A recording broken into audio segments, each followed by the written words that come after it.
ಈ ದರ ಏರಿಕೆ ವಿಚಾರದಲ್ಲಿ ಬೆಂಗಳೂರಿಗರ ನಸೀಬೆ ಯಾಕೋ ಚೆನ್ನಾಗಿಲ್ಲ ಅಂತ ಅನ್ಸುತ್ತೆ. ಕುಡಿಯೋ ನೀರಿನ ಬೆಲೆ ಕೂಡ ಹೈಕ್ ಆಗ್ತಿದೆ. ಯಾವ ತಿಂಗಳಿಂದ ಎಷ್ಟಾಗುತ್ತೆ ಡೀಟೇಲ್ಸ್ ಇದೆ, ನೋಡ್ಕೊಂಡು ಬರೋಣ ಬನ್ನಿ. ಬೆಂಗಳೂರಿಗರಿಗೆ ಮತ್ತೆ ದರ ಏರಿಕೆಯ ಶಾಕ್. ಐಟಿ ಸಿಟಿ ಜನತೆಗೆ ನೀರಿನ ದರ ಏರಿಕೆಯ ಬಿಸಿ. ಎಲ್ಲ ಅಂದ್ಕೊಂಡಂತೆ ಆದ್ರೆ ಏಪ್ರಿಲ್ನಿಂದಲೇ ಜಾರಿ. ಅದ್ಯಾಕೋ ಬೆಂಗಳೂರಿಗರ ನಸೀಬ್ ಸರಿನೇ ಇಲ್ಲ ಅನ್ಸುತ್ತೆ.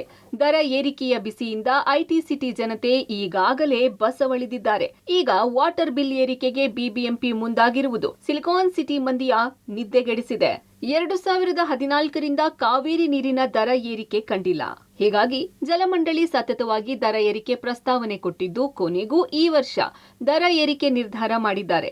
1 ಪೈಸೆ ಆದರೂ ಏರಿಕೆ ಮಾಡ್ತೇವೆ ಅಂತ ಡಿಸಿಎಂ ಡಿಕೆಶಿ ಈಗಾಗಲೇ ಹೇಳಿದ್ದಾರೆ.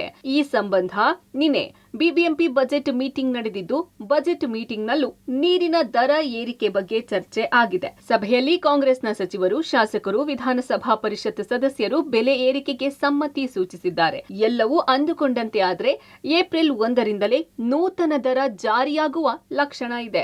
ಇನ್ನು 1 ಪೈಸೆ ಪ್ರತಿ ಲೀಟರ್ಗೆ ಜಲಮಂಡಳಿ ನೀರಿನ ದರ ಹೆಚ್ಚಳ ಮಾಡಿದ್ರೆ ಪ್ರತಿ ತಿಂಗಳಿಗೆ 5,000 ಲೀಟರ್ ಬಳಸುವವರಿಗೆ 50 ರೂಪಾಯಿ ಹೆಚ್ಚಾಗಲಿದೆ. 25,000 ಲೀಟರ್ ಬಳಕೆದಾರರಿಗೆ 250 ರೂಪಾಯಿ ಹೊರೆಯಾಗಲಿದೆ. ಜಲಮಂಡಳಿ ಸರ್ಕಾರದ ಮುಂದೆ 4 ಮಾದರಿಗಳ ದರಗಳ ಪ್ರಸ್ತಾಪ ಇಟ್ಟಿತ್ತು. ಆದರೆ ಸರ್ಕಾರ 1 ಪೈಸೆ ಏರಿಕೆ ಮಾಡೋ ಬಗ್ಗೆ ತೀರ್ಮಾನಿಸಿದೆ. ಇನ್ನೊಂದು ದೊಡ್ಡ ಪ್ರಾಬ್ಲಮ್ ಆಗಿದೆ.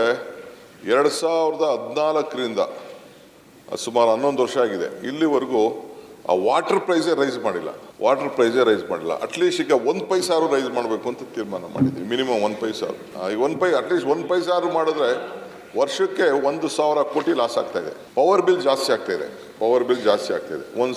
1 ಪೈಸಾರನ್ನು ರೈಸ್ ಮಾಡಬೇಕು ಅನ್ನೋದು ಒಂದು ಲಾಸ್ಟ್. ಅವ್ರೇನೋ ಎತ್ಕೊಂಡು ಬಂದಿದ್ರು 7-8 ಪೈಸಾ, ಬೇಡರಪ್ಪ ಸರಿ 1 ಪೈಸಾ ಮಾಡೋ, ನೆಕ್ಸ್ಟ್ ಅದನ್ನು ನೋಡೋಣ ಅಂತ ಹೇಳಿದ್ದೇನೆ. I have already taken decision.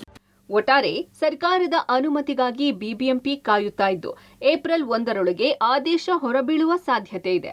ಆ ಬಳಿಕ ನೀರಿನ ದರದಲ್ಲಿ ಏರಿಕೆಯಾಗುವ ಲಕ್ಷಣ ಮಿಸೇ ಇಲ್ಲ. Lokesh Kodagadala, public TV, Bengaluru.